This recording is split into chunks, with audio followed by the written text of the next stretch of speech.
Corvette C6 Z06 cost of ownership update. In this video, I'm going to share with you what it has cost me to own a 2008 Corvette C6 Z06 over the past 6.5 years from a maintenance standpoint. Hopefully to give you a clear idea of what to expect, whether you own one of these today or if you're planning to get one in the near future.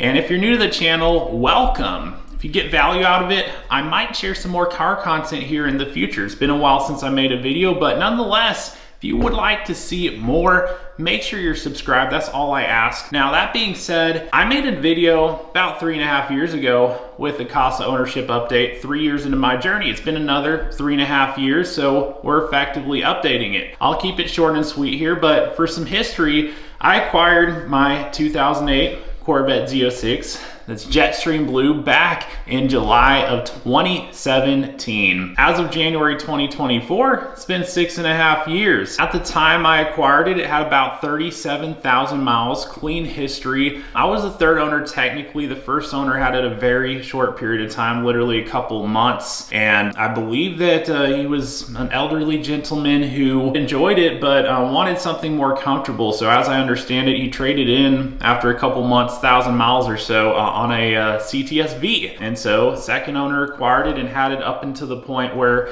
I bought it directly from him, around 37,000 miles. And it has roughly 64,000 miles today. So we've added 27,000 miles in the process over the last 6.5 years of my ownership. Now, total cost, I'm gonna break this down, but as far as everything I've spent maintenance-wise, rounds out to $5,463.74. And actually, I thought about it. I think there might have been a couple things missing, like a battery and some new hood struts I put on. So I'm gonna add probably another 250 to 300 in, probably 250. So if we're rounding it out, that would be $5,700. Let's call it that. That should be right on the money as far as what I've spent on it. So $5,700 total to own and maintain this car. So what did that consist of? Most expensive item was a new Corsa Extreme exhaust catbacks. And while that might not sound like a maintenance item, reality is what prompted me to change those was the original mufflers were deteriorating to the point where there was something that came out of the exhaust as far as some of the pieces of the inside of the muffler. You can tell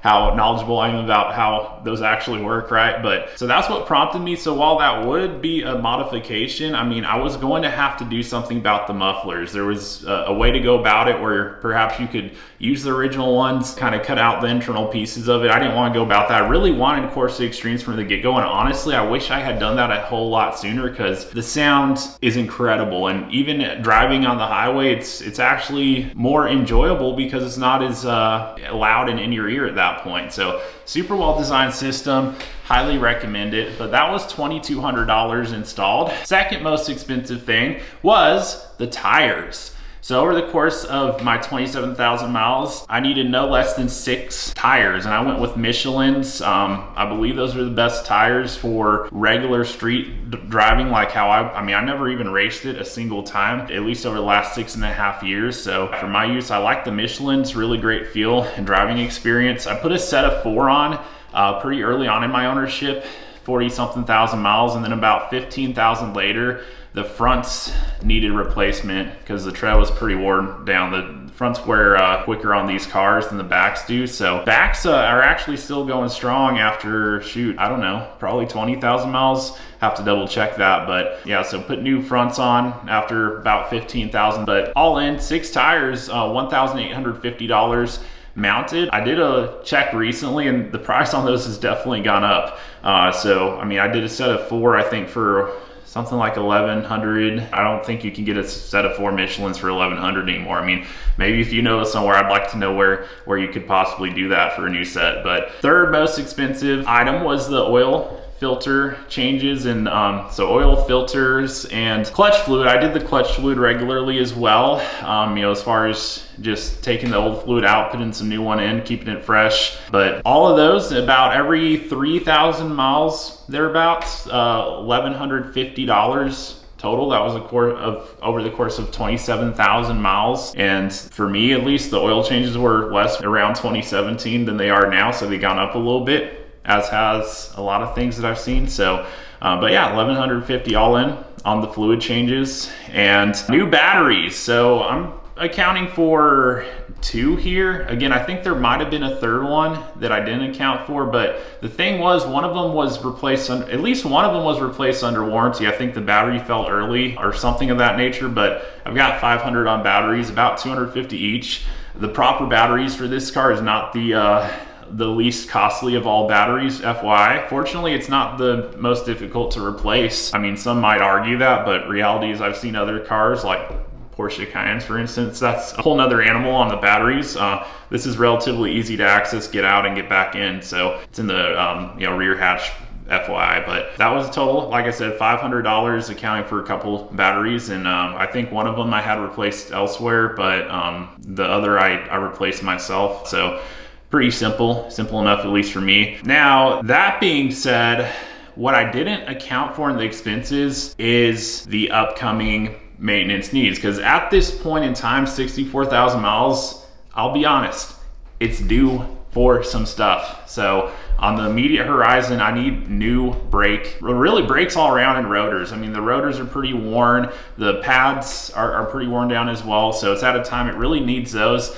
The ones I like that I want to put on there run about $1,800 installed. And I get it, you can do it yourself, maybe get the parts for $800, and I know there's probably parts you can get that are not $800, they're less, but again, the ones I was looking at that I thought would be the most suitable fit out of all my options, it would be about $1,800 installed by a place that I would trust to do it with this particular car and get it done the right way, etc. And then rear tires, they're getting to be low. I mean, they still got a little tread left, but the traction's not what it once was. As they're getting worn down, I'd like it to stick better. Same tires I got on there, it's looking like it would run about $1,000 installed just for the rears. Like I said, price of tires has gone up in my few years of ownership here. And then also, it's about time for the next fluid change, oil filter brake fluid. $200 is about what that would cost. So right at about $3,000 in service coming due. So if we take a breakdown, like I said, about $5,700 spent, and add the $3,000 to it, we're at a round total of $8,700 for the past 6.5 years. I'm gonna pull out my calculator, and again, accounting for what is due right now. So I don't wanna pretend like that's not a factor here, because otherwise I could tell you, yeah, $5,700. No, I'd say real breakdown is $8,700 for what's due now. And it's, gonna get taken care of here in short order. But that rounds out to a little over $1,300. I mean, $1,338. But what has it been per mile? So 27,000 miles, and we take the same number, 8,700 divided by 27,000 is 32 cents a mile. So like your feedback here. What are your thoughts on that? And I could have done more maintenance wise. I mean, I did what was needed. There's a thing with these cars where people want to know if one thing or another has, there's more preventative maintenance you can do is probably the best way I could sum it up without really diving deep into it. Of course, you can find ways to spend more money if you really like, but to keep the car in great running condition, having all issues addressed, and being a great all-around driving car here in Texas where it gets super hot. I mean, the AC's cranking cold, all that good stuff. I never had an issue.